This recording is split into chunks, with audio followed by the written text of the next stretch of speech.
Thanks, Gus.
My little teeny tiny bit of liquid gold. No! You're joking. No! Are you serious? I'm just out here trying to make milk, you know?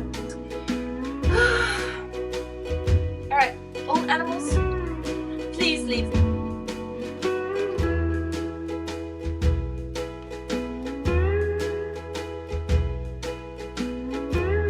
No! Oh my god. Ready? Sit. Yeah! Hi, I'm Ella. This is Miko. We live in Rarotonga, the Cook Islands. We live on a beautiful property. And this story, the groundskeeper of the property opened up some coconuts for me, so we're going to milk them and make some cocoa cakes. So when I lived in, he's gonna want to eat it all. When I lived in Tahiti, I went to the Marquesas, which is an archipelago. It's actually the most, where is that cat? The most remote archipelago. Look what the cat dragged in. Anyway, back to my story, but I was rudely interrupted. When I was living in Tahiti, my sister and friend Kayla, we went to the Marquesas Island, which is actually a pretty far flight. So it's like the furthest archipelago in French Polynesia. It's about, like a 3 or 4 hour flight. It's actually in a different time zone to Tahiti and everything. Remote and wild and untamed and beautiful, and the culture there is really, really strong, the Marquesian culture, and just beautiful, simple living in the valley. And basically, the story of my friend Anna, who taught me how to milk coconuts, is this insane story of exploration of self and the world. So basically, she hitchhiked through like 25 different countries. She's written a book about this, so I'll do what those YouTube people do, and I'll like put it in the description. She tells the story a whole lot better than I do. I'm just in awe of her and her journey. She embarked on this hitchhiking adventure through 25 different countries from her homeland in Croatia. And her end goal was Bora Bora in French Polynesia. She hitchhiked on sailboats, so she was doing passages through all of Indonesia and into French Polynesia. Oh, she got hitchhiked on helicopters, all kinds of stuff. But she just a walking storybook. She has so many stories, and she's so gracious in the way she tells them and shares them so openly and freely. And she ended up in French Polynesia, And she was just quite underwhelmed by Bora Bora when she arrived, and that had been her like destination. She then ended up in the Marquises. So to get into the valley where she now lives, it's like an $80 boat ride. And so you like pay some local fishermen to take you into the next valley over from the main village. And being the hitchhiker that she is, she didn't want to pay it, so she decided to hike over the valley, which is doable but really, really challenging. So it's like a 5-hour hike. There was a sprained ankle, all kinds of things. They got lost, they got found again, and yeah, basically when they got into the valley, her friend that she was hiking with introduced her to this amazing guy called tangy. Neither of them spoke each other's language, so he speaks Marquesan, and she speaks Croatian, English, a bunch of other languages. The rest is history. She's been living there for 5 years, in the valley. They're in love. They just got engaged. She lives there in the valley. There's like 10 people, all of one family. So it's all Tongi's family that have always lived in that valley. You can look into the history of cannibalism in the Marquises, but it's also just rich in knowledge, and getting to spend time with Anna and Tongi was incredible. And the way they are just so open to sharing their knowledge is really, really beautiful to have witnessed and been welcomed into their world in the valley. But basically, they run tours where you go camping on their property in this beautiful remote valley on the most remote island archipelago in the world. Can't get much more raw than that. No reception, no electricity. You know, they're really like living off grid there.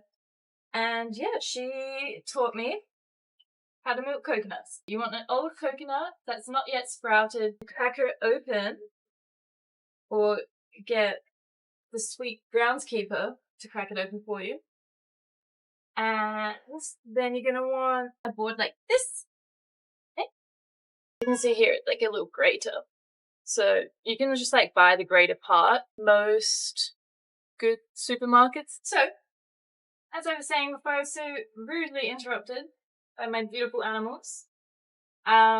This is a grater you can get it at any good supermarket on the islands. And yeah, attach it to a board, piece of wood, and then you sit on it. It's that easy, and then you find like a rhythm, kind of hack at it and see what happens. There ain't nothing like fresh coconut milk. No. No. Good boy. Good boy. Ah. Okay, so Juno is the most well-behaved of them all. He would never steal from me, would you, Junebug? Not like the others. The spirits, hey? So it's really sad, actually. When I first moved here, maybe like a month or two in, so I was getting spoiled, like, most days with, like, fresh young coconut from Gusto. It's really sad on the island. I'm not sure how far it's spread on the island, but at least in the valley that I'm staying in, there was like a coconut blight, which now I don't really know what that is. I think it's like, some people were telling me it was an ant, but I feel like it's more, anyway, it's just a disease of the tree. Basically, the trees were dying and they had to be cut down, unfortunately. They're going to be replaced with juveniles. So we lost all the coconut trees on our property to this blight a couple of months ago, but it really is a tree that just keeps on giving. So we still have around the property like a lot of really old coconuts that aren't quite sprouted yet, but they're really good for milking. So that's what we're going to be doing.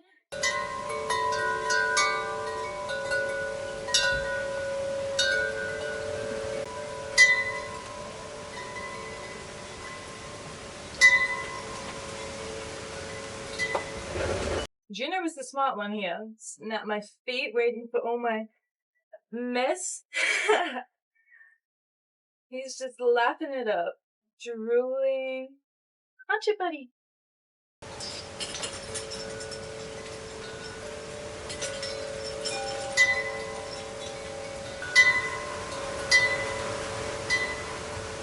All right. First one down. Hey.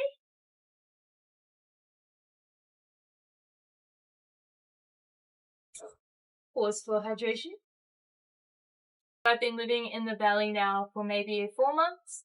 I arrived from Tahiti actually. So I was in Tahiti from the start of the year, maybe 6 months, doing my dive master and intensively studying French.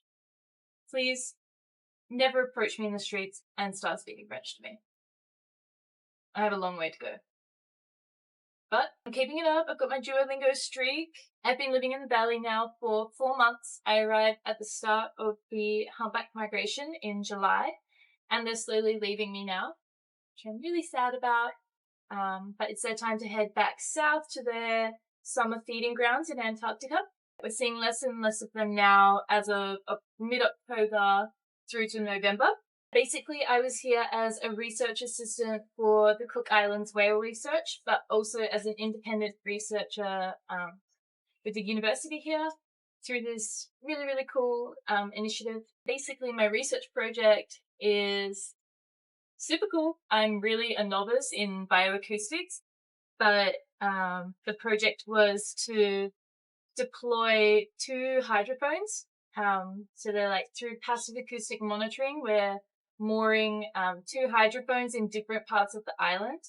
And we leave them in place, one for 30 days and one for 50 days. So one was in for 30 days, recording 30 minutes in every 60 minutes, recording at 144 kilohertz. And then the other hydrophone was in for about 50 days, recording 50 minutes in every 60. So that's like 20 hours a day, 50 days. It's like 1,000 hours of audio. So this has been a completely chaotic coconut milking session. Everything was chaos. The dogs ate the coconut. The cats ate the coconut. I accidentally milked the coconut I said I wouldn't milk, but the dogs had half eaten because I was distracted because I called my sister. So we were having a chat, and then I was walking her and her partner Lucas through the milking process. So I nearly fell over. The dogs are going to bark in about... Yep. But it's beautiful. The thing with coconut milk is that the time to reward ratio is like, you have to really want it. And it is like liquid gold. So when you get it, you understand that it's worth it. Plus, it's a bit of a workout. It's also just a nice, like, smooth brain activity and just great to your heart's content. The thing is, 3 coconuts will get me maybe like 250 mils of coconut milk. Yeah. I also just think the concept of doing things the unconventional way or the inconvenient way is really good for us as humans, because so we live in like this crazy fast-paced, like convenience-based society. And so when we do things like grate a coconut by hand, it's like a practice of like presence and dedication. It's like something small, but there's this really interesting quote, and I think it is Ethan Hawke, who I love, from Before Sunrise, or the Before trilogy, which is my favorite trilogy in the world. He says, like,